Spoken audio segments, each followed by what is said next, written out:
Welcome back to OpenLine. Tonight we are talking about spring cleaning your health. I have Diane Dameron with Coach D consulting with me today to help us out and willing to answer your questions. If you want to give us a call about nutrition, exercise, healthy eating, different snacks maybe you should be eating, something you can take to work instead of the same old thing, she's got the idea. So go ahead and give us a call. 615-737-PLUS is the number to call. And we are focused on nutrition right now. We talked about some different ideas of what you put into your body is really what you get out. Eating the rainbow. I've got two little guys at home, and we are trying so desperately hard to teach them good habits. You've got some great ideas to incorporate the kids. Yeah, and I think it's really important to get kids involved, because the more that they take ownership and involvement of it, the more likely they are to try it. And if you can plan ahead with your kids, the best way, plan ahead for meals so that you have your schedule and you know what nights you're doing what, and what nights you're going to have certain foods, and let them be involved in the process. Let them write down, okay, if they're old enough, let them say, okay, I want carrots, or let them pick the vegetable. If they are not, and I think it's important also to have a calendar or some type of a board in the kitchen. And if we can show this, this is even for younger kids. You can get little boards where if they don't know the words yet, or if they can't write down the words, let them pick a color, and then that way they know they can have spinach or broccoli or blueberries, or they know colors, and that way they can pick the colors, and they see the color in each meal that they have. So like on your board, Monday for breakfast we're gonna have something blue, which most likely would be blueberries, and lunch it's gonna be something orange, so maybe carrots along with lunch, and then let's go pink for dinner. What could pink be? Maybe you could have raspberries. Oh, raspberries. Yeah, exactly. And I try to be as seasonal as possible too, because not only is it going to taste better when it's seasonal, but it's also very cheap. Like I saw a commercial for asparagus. It's on sale because spring is definitely into asparagus, or berries and raspberries, and still I think we're kind of still in the winter months, so you can have like kale and root vegetables and things like that. So and I know my little guy, one of them, the oldest one, likes going to the farmer's market. He thinks that's cool. And that's a great way to introduce them to where your food comes from. Exactly. And the farmer's market also is great, where a lot of times they'll let you try things. So if kids aren't sure, and that's another important, we were talking about being good role models. As a role model, don't say, I don't like something. Always try to say, and kids, until they're about 10 years old, their palates are ever changing, week by week. So if they say they don't like something, try it again. And again, try it maybe raw. If they don't like it raw, try it a little bit cooked, or, adding, a lot of times, again, it's a texture thing. So maybe try a Greek yogurt dip, or try something kind of with it. Oh, that's a good idea. That adds something to it. But, farmers markets, you can usually go and try something. Say, okay, maybe even like a radish that was pink. They can see the radish that's pink, and that's a crunchy element. That maybe they'll like. Or even if you don't have a farmer's market close to you, a lot of times you can go to a salad bar and let the kids look at the salad bar, and you can just take one of each little thing, and that way you're not buying a whole bunch of something. Because let's face it, groceries are so expensive these days. Yes, it really can be. But again, when you're buying local or buying from farmers markets, seasonally, things like that, that's really when you're going to get the most bang for your buck in terms of both nutrition and taste as well. If someone wants to rev up their metabolism, what are the best ways to do that? Metabolism, the best way to get your metabolism is in terms of fitness is definitely going. Everybody thinks, oh, I need to lose weight. The first thing I need to do is cardio. Yes, hit the treadmill. Get on a treadmill, get on a bike, do something that's just slogging it out is kind of what I feel like. But actually, your best bet is going to be resistance training, lifting some weights, whether it's your own body weight or maybe just some light weights. Or I prefer something that's not on a machine, using the cables, because the more unsteady you are, the more you have to use your core, so you're actually using more muscles. But those are some exercises that I did actually just in my house. And the thing about resistance training is it will continue burn metabolism for 3 to 5 days after you do it. You don't get that with just cardio. So this, if you look, just the big picture on the left there is me doing plank. I'm just doing a side plank, and all you do is just prop up on your arm, and you hold that for as long as you can. And again, this is the middle of my living room, so this can be done anywhere. You don't need any special equipment to do it. Don't need a gym membership. And then the top right is just doing bicep curls, and you can see water jugs in your hand. And if you want, those are full water jugs, but you could pour a little bit of water out and have them a little bit lighter if that's too much. And then the bottom right is me just doing tricep dips. And what I did was I pushed my coffee table up against the couch so that it's steady. You could also use a steady chair, the back of a chair, and then you just kind of scoot your rear end off, and you just dip down and then push back up, and that's using your triceps. And I tell you what, you can go anywhere on the internet right now and just type in, at-home exercises or something like that. You're going to find all kinds of things to do. Yeah, absolutely. And then we've got a couple more. The one on the left there, that's just the front plank, basically with the side plank, but I just kind of rotate it over and that will work your front.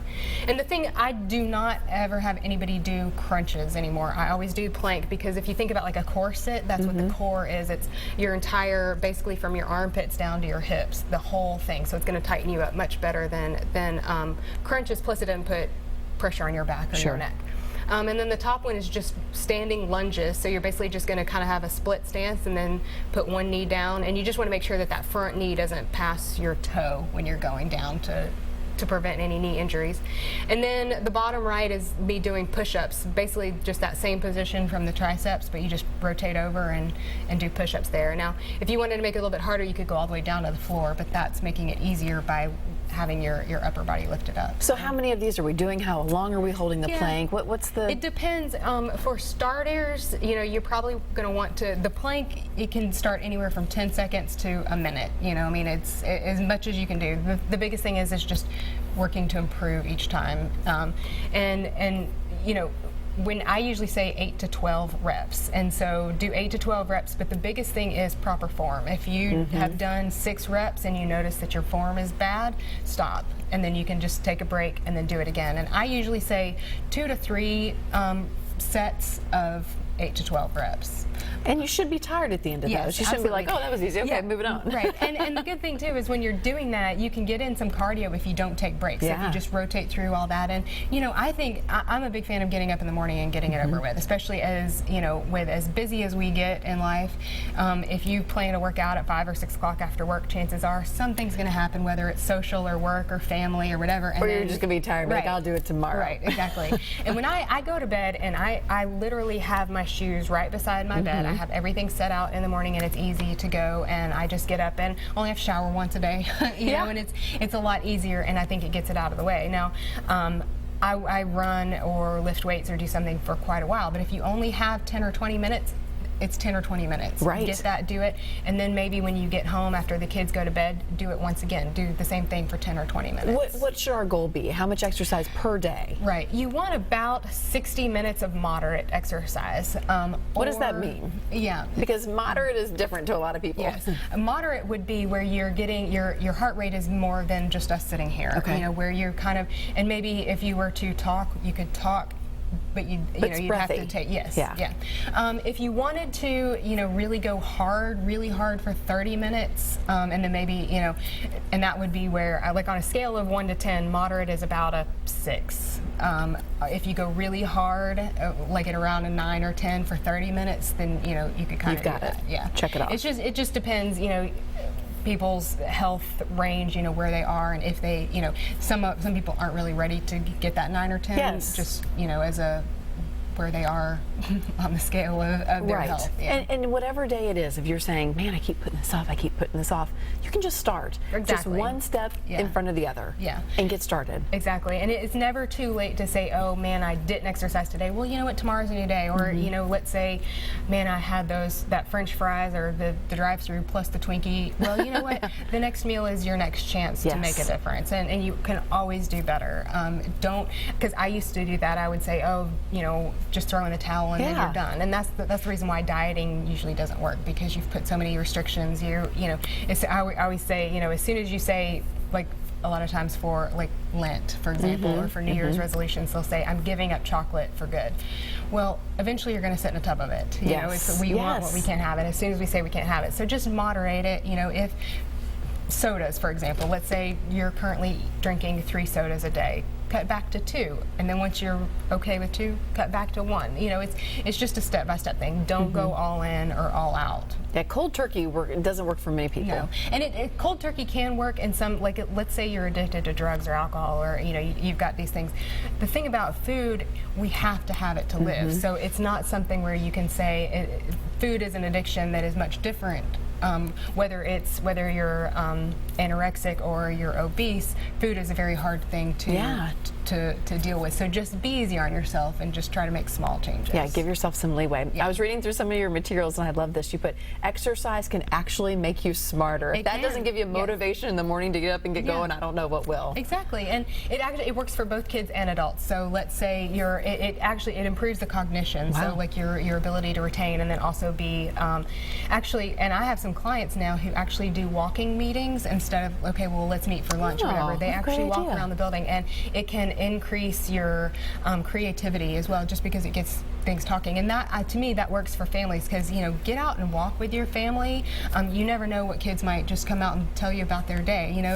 Learn things about your kids, and I notice that too when kids start to work out, they just start talking. And if you leave the phone and everything at home and just get out and walk or play wiffle ball or something in the yard with the kids.